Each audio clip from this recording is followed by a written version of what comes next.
Ila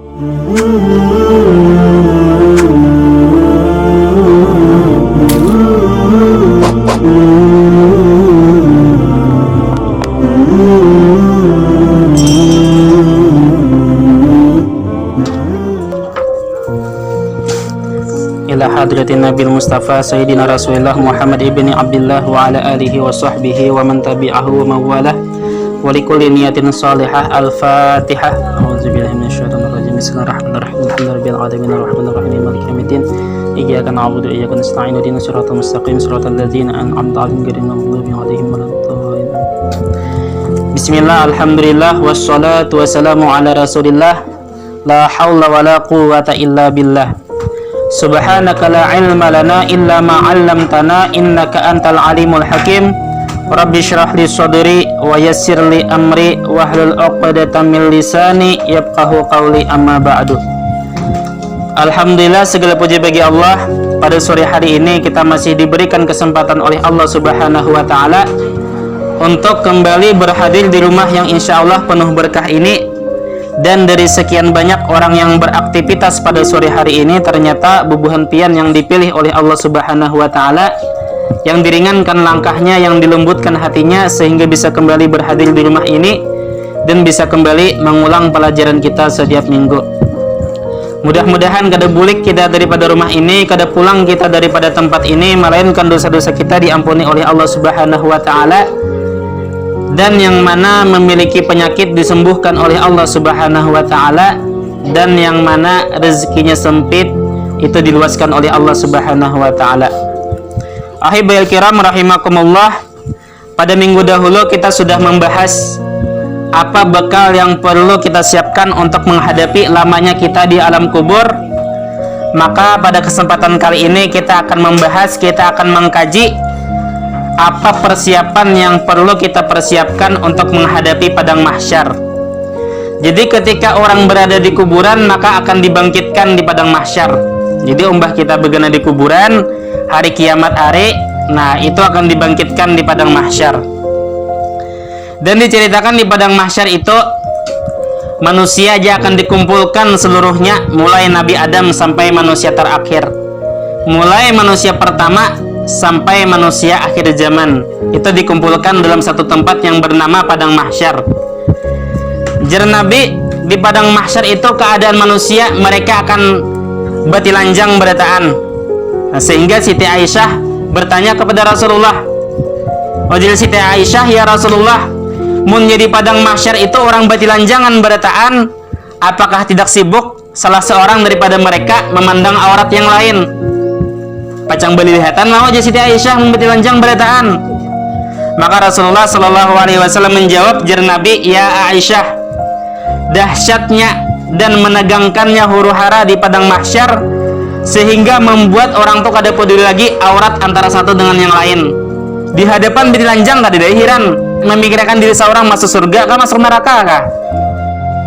Dan jar Nabi, di padang mahsyar nanti matahari didekatkan ke kepala sampai 1 mil jaraknya daripada ubun-ubun. Kada tahu 1 mil itu ukuran dunia kah atau ukuran akhirat, kada tahu. Pokoknya jar Nabi 1 mil daripada ubun-ubun. Sehingga jar Nabi karena panasnya ada orang tuh berkeringat sampai mata kaki, ada yang berkeringat sampai lutut, ada orang yang berkeringat sampai dada. Bahkan jar Nabi ada orang tuh tenggelam oleh keringatnya seorang. Lamas, kebanyakan keringat yang keluar. Dikatakan oleh para ulama, berapa lama kita nih berdiam di padang mahsyar. Jadi ulama mengatakan diamnya kita di padang mahsyar itu jaraknya lamanya selama 50.000 tahun. Jadi ulama, lawasnya kita di padang mahsyar itu selama 50.000 tahun. Bayangkan, kenapa dibayangkan leh? Kenapa dibayangkan? Sehingga jadi padang mahsyar itu ada orang yang meminta kepada Allah, jar orang itu, "Ya Allah, keluarkanlah ulun dari padang mahsyar, marah masuk neraka ada apa?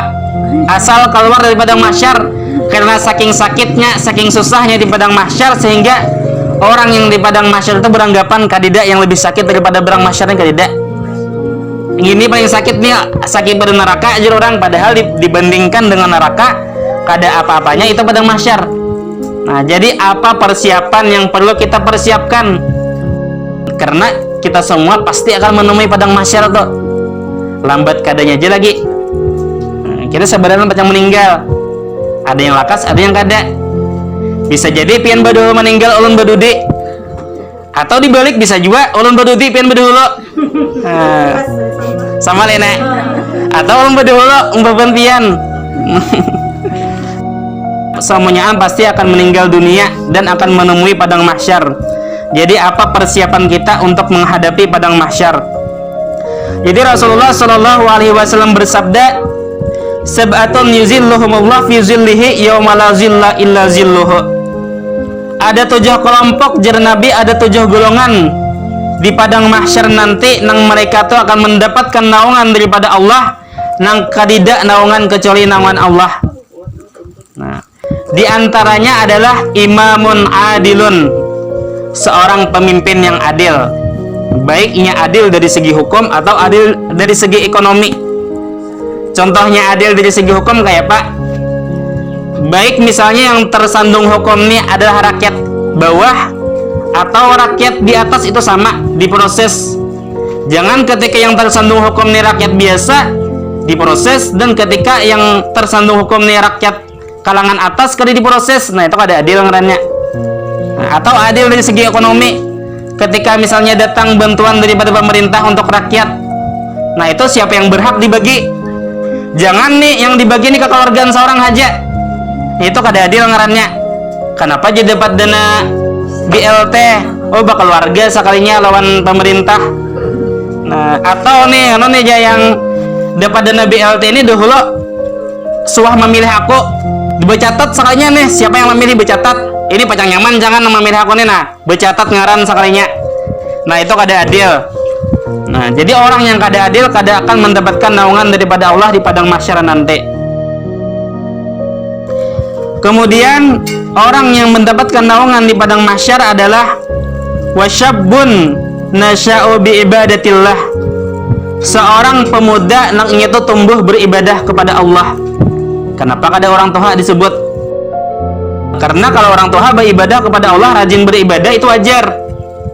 Nah kalau yang anom itunya nafsunya masih kuat, syahwatnya masih kuat, keinginan berramiannya masih kuat, sehingga apabila ada anak muda yang itu sibuk beribadah kepada Allah, makanya mendapatkan keistimewaan, yaitu dinaungi di padang mahsyar nanti. Jadi dikatakan oleh sebagian ulama, ukuran muda dan tua itu adalah apabila orang tua 40 tahun ke bawah itu masih dikatakan muda. Misalnya ada di sini yang 30 masih adidah lah. Nah itu masih dikatakan muda, artinya masih ada berkesempatan untuk mengamalkan salah satu daripada amalan yang bisa menaungi di padang mahsyar. Baik behimat lagi, tampil masih anom barak sudah nih yang 41 sawat aja lagi behimat, supaya dikatakan anak muda, seorang pemuda yang menghabiskan waktunya beribadah kepada Allah. Talibas sudah lah. Kalau kau ada kena nih yang tak buat lagi.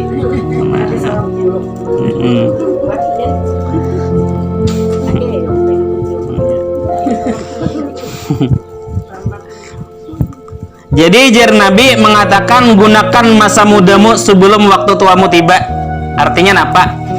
Artinya apabila orang ini lagi anom katuju beribadah, sambil yang tahajud, sambil yang napa kada suata tinggal, sambil yang sunat, puasa Senin Kamis kada tinggal misalnya, sehingga ketikanya sudah tua kada kau lagi beramalan kayak anom, maka ini akan selalu mendapatkan pahala ketika amalnya masih muda.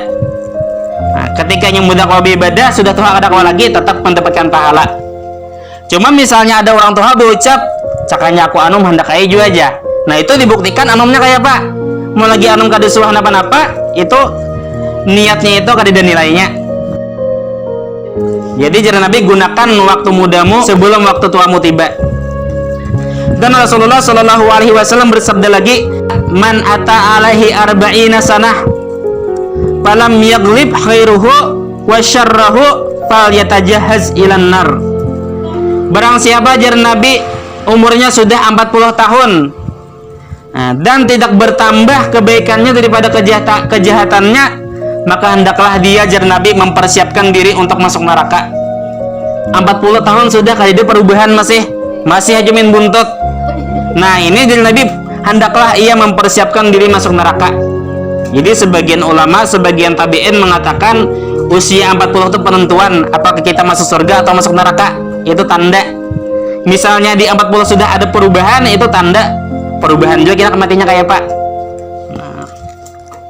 Kemudian orang yang selamat, orang yang mendapatkan naungan daripada Allah di padang mahsyar nanti, warajulun dzakarallaha khalian fafadat ainahu. Seseorang yang ia tuh berzikir kepada Allah di tempat yang sunyi atau di waktu yang sunyi, maka dia mengeluarkan air mata. Misalnya malam tanggal 12 mengingati dosa atau ingat kebaikan yang banyak diberikan Allah kepada kita sehingga kita tertangis.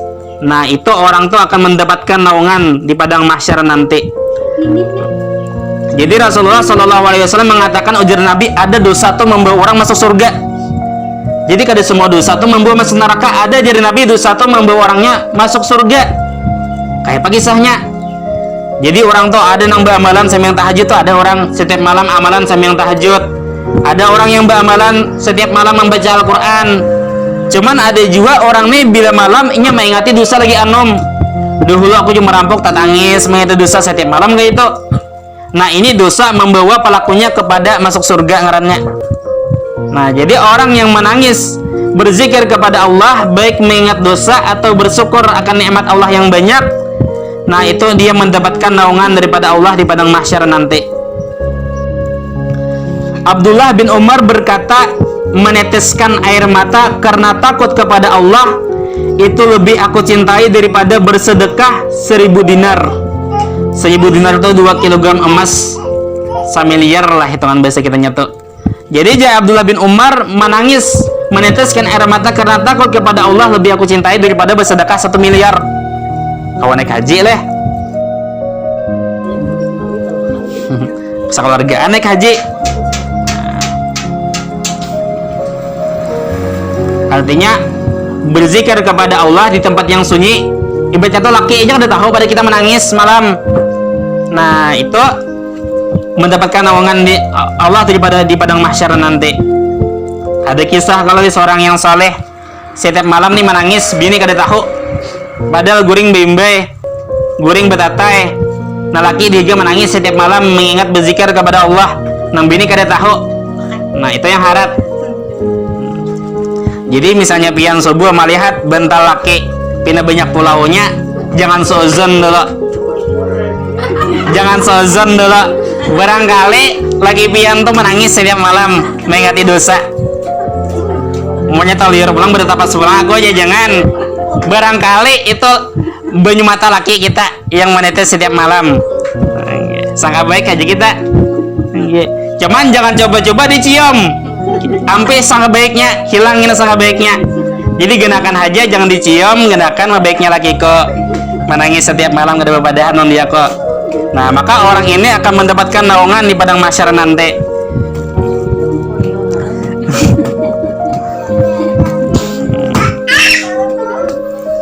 Kemudian orang yang di padang mahsyar nanti mendapatkan naungan daripada Allah.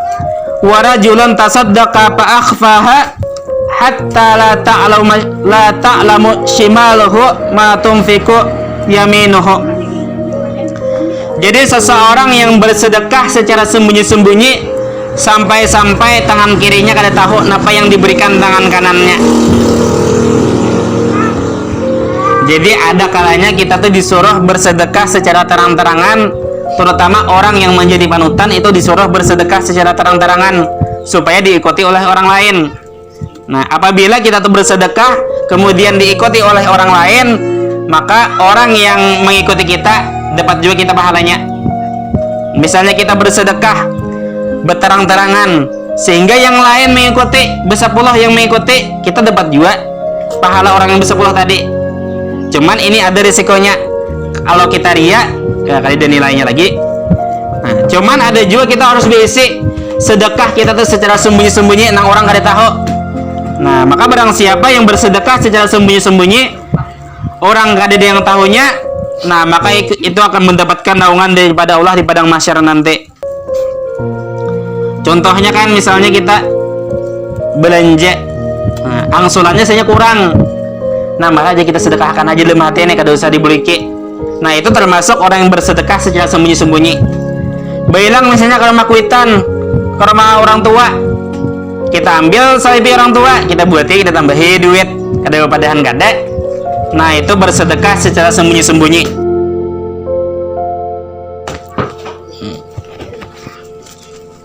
Jadi ada kalanya kita tuh menampakkan sedekah, ada kalanya kita tuh sedekah tuh secara sembunyi-sembunyi.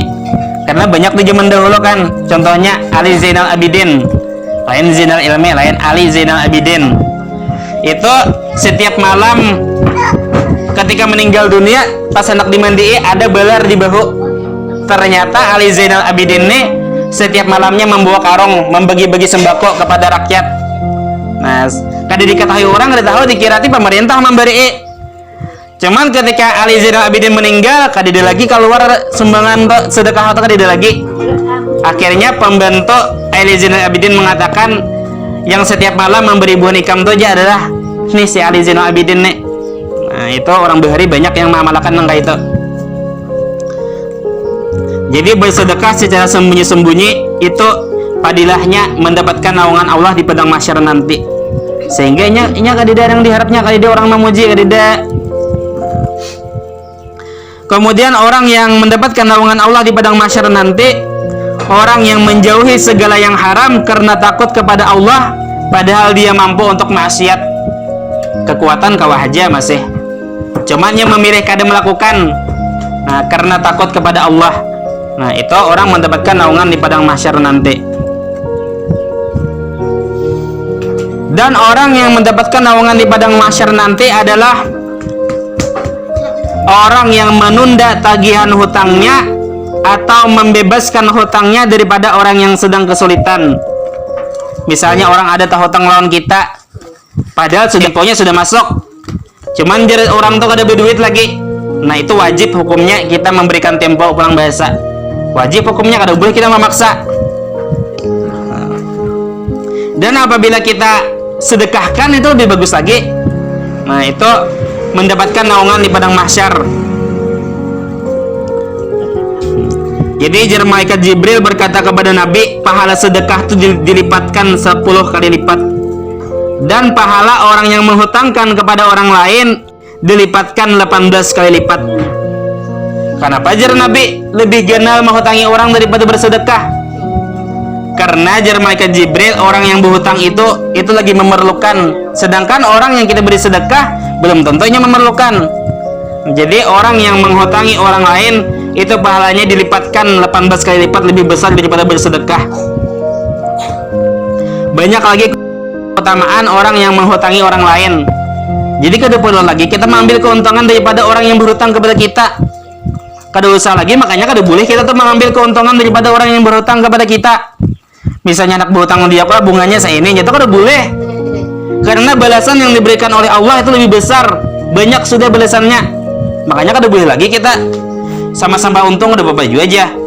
Kada apa bunga itu aja sama-sama untung. Untung dihutangi, kita untung juga mendapatkan bunganya. Padahal orang yang menghutang itu sudah banyak sudah diberikan padilah-padilahnya Nabi yang memandahkan. Jadi kada boleh mengambil keuntungan daripada orang yang berhutang kepada kita.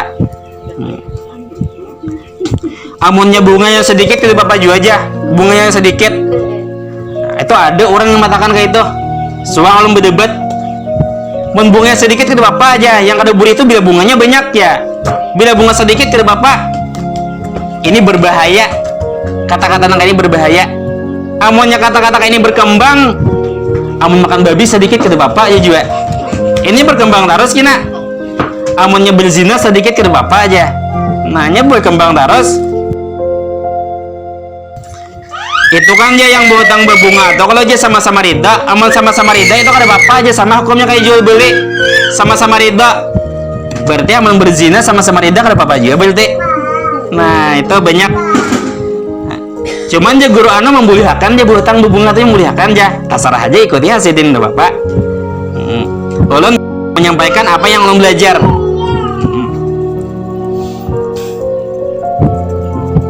Barang siapa yang menunda tagihan hutangnya atau membebaskan hutangnya daripada orang lain yang sedang kesulitan, maka dia akan mendapatkan naungan daripada Allah di padang mahsyar nanti.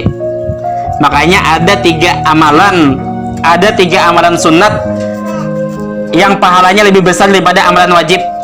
Siapa tahu? Salah satunya, ada tiga amalan sunat yang lebih besar pahalanya daripada amalan wajib.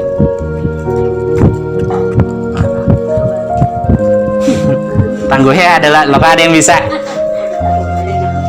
Yang pertama, menjawab salam.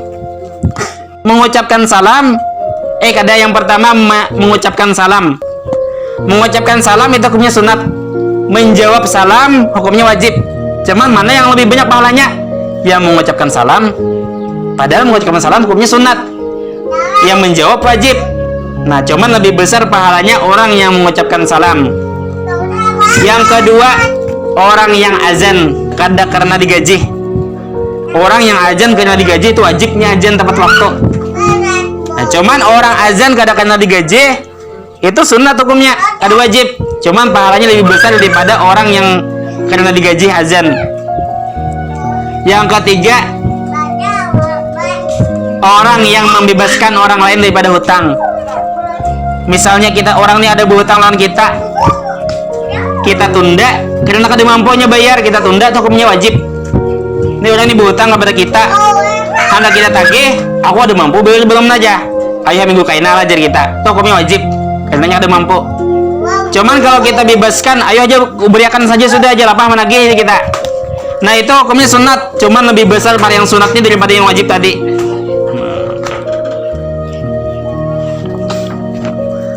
Kemudian orang yang mendapatkan naungan di padang mahsyar nanti adalah tajirun shadiqun fil af'ali wal aqwali.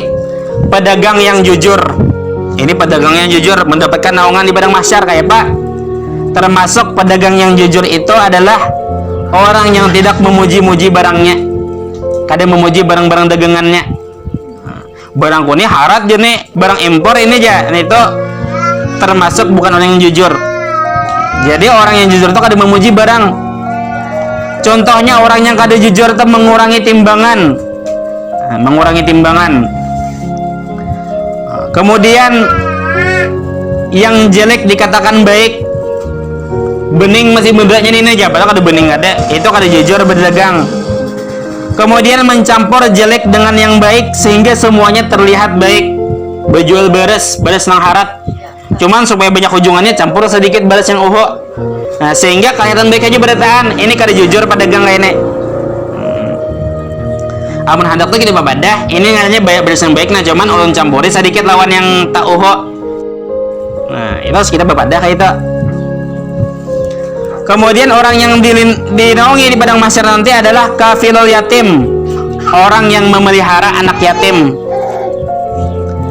Memelihara anak yatim. Misalnya kita ada anak yatim yang abahnya sudah meninggal dunia. Mbahnya kita hendak mendapatkan padilah merawat anak yatim. Kita angkat jadi anak misalnya. Cuman diusahakan anak yang kita angkat ini, anak yatim yang kita angkat ini, itu sama haram lawan kita. Anak dan sanak kita kan misalnya. Awalnya misalnya kada sama haram, misalnya ini anak yatim ini lalakian kada sama haram melawan kita. Nah, maka mama angkatnya ini harus menjaga auratnya, sudah kenal anaknya. Harus berkerudung di rumah, ada anak angkat nih melihat. Kada boleh kelihatan tampah, kada boleh kelihatan rambut. Berat makanya ada kejadian kalau istri selingkuh dengan anak angkat. Ada tuh kisah nyata. Istri selingkuh dengan anak angkat. Atau misalnya di kampung tuh ada kekanakan yang abahnya meninggal dunia. Kita nih hendak mendapatkan padilah merawat anak yatim. Cuman kita nih kada sama haram kayak pacaranya. Nah, kita ongkosinya pendidikannya, bajunya, makanannya, kita ongkosi. Marahnya begana di rumah mamanya sampainya balik. Jadi yatim tuh sampai balik aja sudah tua kada yatim lagi ngarannya. Sampai umurnya balik 15 tahun. Ampe dan yatim, ampe dan kita ongkosi kada apa lagi. Kita sudah mendapatkan padilah merawat anak yatim. Rasulullah SAW mengatakan orang yang merawat anak yatim, jar Nabi, di surga nanti seperti ini aja. Nabi mengangkatkan dua jarinya, telunjuk dan jari tengah. Orang yang merawat anak yatim denganku di surga seperti ini, jar Nabi. Artinya berarti tinggi derajat orang yang merawat anak yatim nih. Sampai surganya tata itu Nabi kayak ini nih, jar Nabi denganku di surga. Abdullah bin Umar tidak pernah ketika hendak makan kecuali di sekitarnya ada anak yatim. Abdullah bin Umar pas hendak makan kada pernah, pasti di sekitarnya pasti ada anak yatim. Kemudian orang yang dapat naungan daripada Allah Subhanahu wa taala di padang mahsyar nanti, orang yang mengintai waktu salat. Bisa ini anak azan, atau misalnya ini mengintai waktu salat, oh sampai sudah asar aja. Bapak asar sudah sampai, kita padahkan ke kawan. Itu termasuk orang yang mengintai waktu salat. Ini misalnya zuhur sampai menyubelah ke rumah anak, sudah zuhur nak kayak hari aja. Nah, orang kayak ini mendapatkan naungan di padang mahsyar, apalagi orang azan. Nah, azan tuh apalagi. Kemudian yang mendapatkan naungan di padang mahsyar nanti adalah perempuan janda. Nah, perempuan janda yang tidak mau kawin sebab memelihara anak yatim. Anak ini perempuan janda kan kawin karena ini alasan memelihara anak yatim supaya kau fokus. Nah, itu mendapatkan naungan dari Allah kena.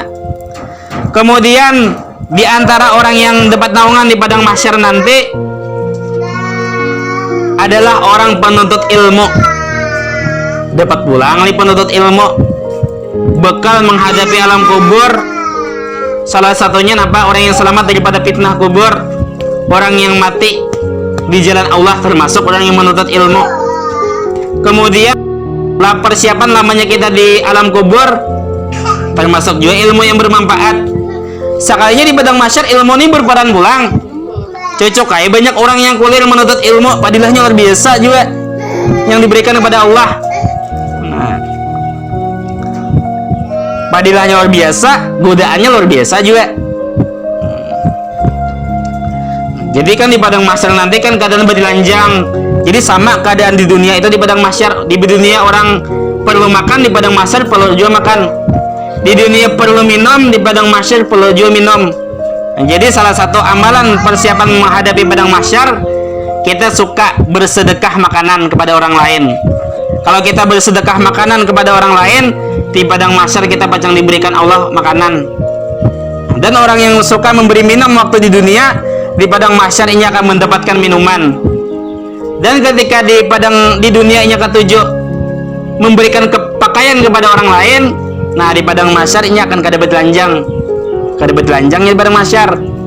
Menurang duit harus bersedekah, bertelanjang di padang mahsyar kayaknya.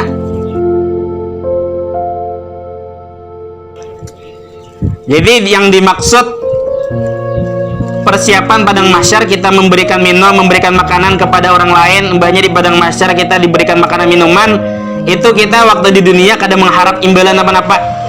Amunnya kita sarwani orang mahal napakah misalnya, itu kan kita memberikan makanan, timbal baliknya orang membacakan doa di keluarga kita.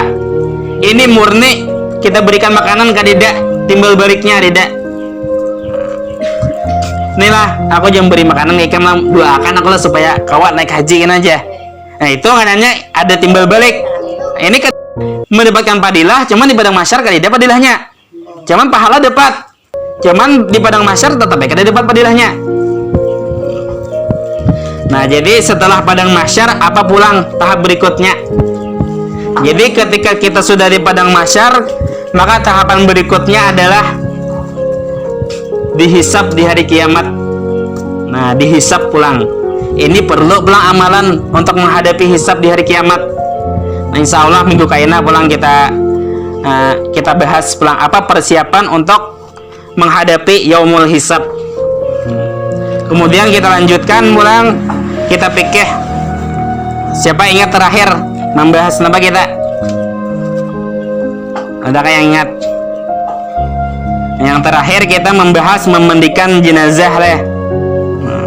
Jadi sebelum kita membahas lebih jauh memandikan jenazah, jadi siapa orang yang paling baik memandikan jenazah? Misalnya kuitan kita meninggal atau diri kita meninggal, siapa yang paling bagus, siapa yang paling utama memandikan kita? Nah, maka yang paling utama dan yang paling diutamakan adalah kerabat mahram. Misalnya ini meninggalnya laki-laki, maka yang paling utama memandikannya adalah kerabat mahram laki-laki. Kerabat mahram laki-laki kayak anak kita, kayak anak lelakian. misalnya lelakian yang meninggal, maka yang paling baik memandikan anak lelakian. Anak lelakian paling baik memandikan. Nah, itu urutan yang pertama. Nah, kemudian kalau anak lelakian kedida, anak bibinian ada, anak lelakian kedida, maka urutan berikutnya yang paling bagus memandikan siapa? Nah, jadi orang lain yang kada mahram laki-laki. Ada yang lain orang yang tukang mandi, depan lelakian juga. Nah, itu urutan yang kedua. Kalau kadida juga, lelakian yang memandikan kadida juga, maka urutan berikutnya adalah karabat mahram wanita, anak bibinian yang memandikan mayat laki-laki tadi. Nggih. Kalau kitanya laki-laki, ini urutan yang ketiga. Sama misalnya yang meninggal nih bibinian, misalnya bubantian meninggal, insya Allah mudah panjang umur, misalnya baik. Nah, jadi yang paling bagus memandikan jenazah kita adalah karabat wanita mahram. Nggih. Jadi yang paling baik anak bibinian. Nggih. Nggih. Nah, misalnya kadida anak lakian siapa? Kadida anak lakian cuma ada bisa minantu bibinian. Minantu bibinian. Nah, makanya kalau minantu itu jangan ketujuh bakal lahir lah minantu. Ini dihendak memandiakan mau. Disayangi minantu atau leh.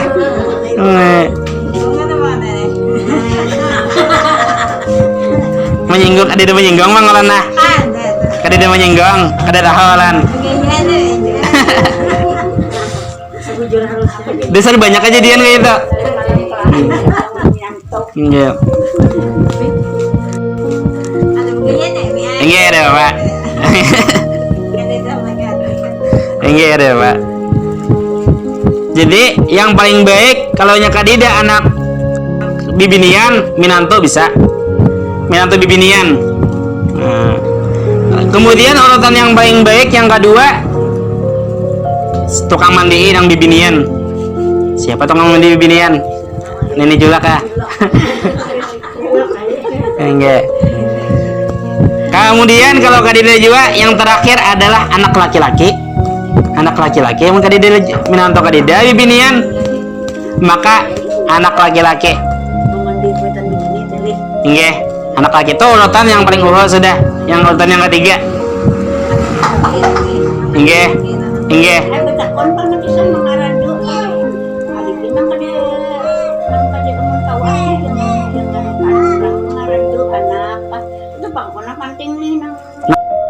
Itu tetap yang diutamakan, misalnya meninggal bibinian, anak bibinian. Misalnya anak meninggal anak lelakian, anak lelakian.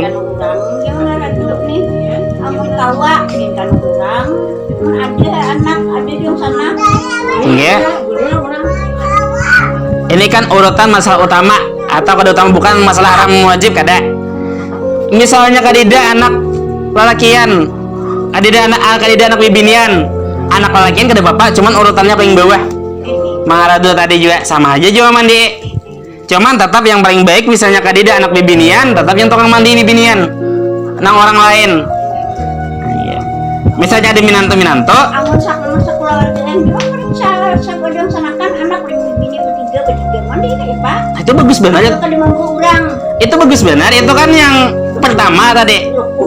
Itu kan yang tingkatan yang paling tinggi tadi, yang paling utama. Kada mencari orang. Iya. Enggak. Ya. Yang kada baik tuh kuitan meninggal nama mandi orang lain, anaknya menonton banyak. Nah, itu kada boleh. Itu kada kemandi peraya. Makanya harus ada pendinding. Misalnya kada mandi kada sempat melihat. Itu kada jadi tontonan orang mandi orang mati itu. Enggak. Enggak. Termasuk karabat yang mahram itu misalnya kita kadida anak bibinian dan sanak bibinian ada, nah dan sanak bibinian paling baik juga. Mangaradu tuh pernah penting yang disurkan orang. Enggak. Enggak. Kaipan bersurongan. Mangaradu tuh jangan disurkan orang, pasti ke anak buah. Sana. Enggak, itu desak anak.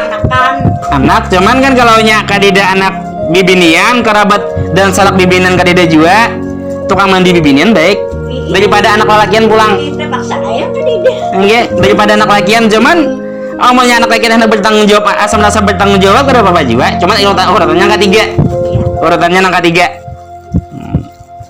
Cuman misalnya kerabat kita nih walaupun bibinian cuman kalau aja penyambutan. Aja bekunat ke di situ sekalinya aja. Nah, ini tendang keluar aja lagi. Kada usah disuruh menggeni mandi kada usah.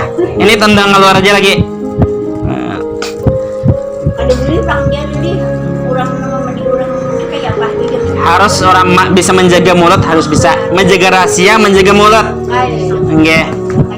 Enggak.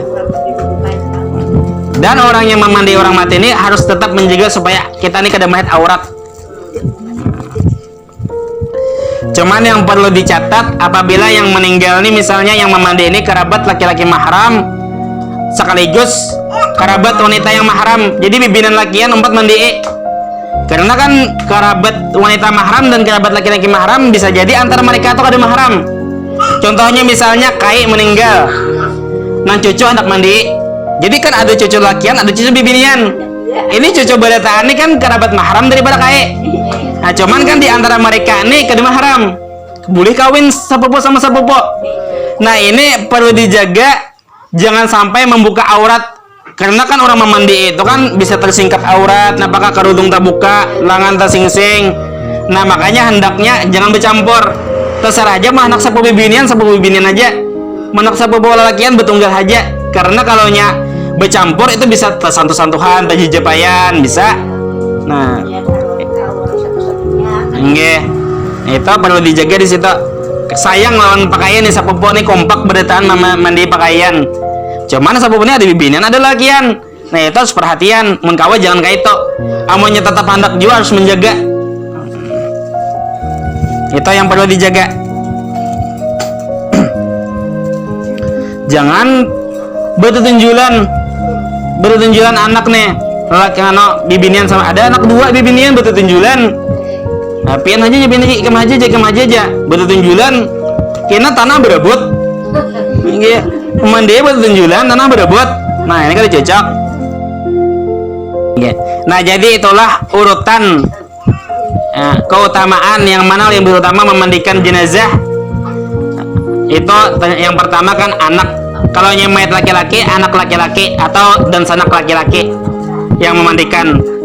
Kalau jenazahnya perempuan yang paling utama anak perempuan atau dan sanak perempuan. Misalnya atau menantu perempuan. Kalau lelakian bisa aja menantu lelakian kedede bisa anak laki-laki dan sanak laki-laki kedede juga. Kemudian urutan kedua orang lain, cuman sama jenis orang lain. Yang ketiga ya, yang mahram cuman berlawanan jenis. Itu urutannya yang ketiga. Aku aja anakku aja memandi aja. Anak lelakian. Nah itu urutannya yang ketiga. Boleh aja. Cuman urutan keutamaannya yang paling bawah. Ayat situ adalah Al-Fatihah.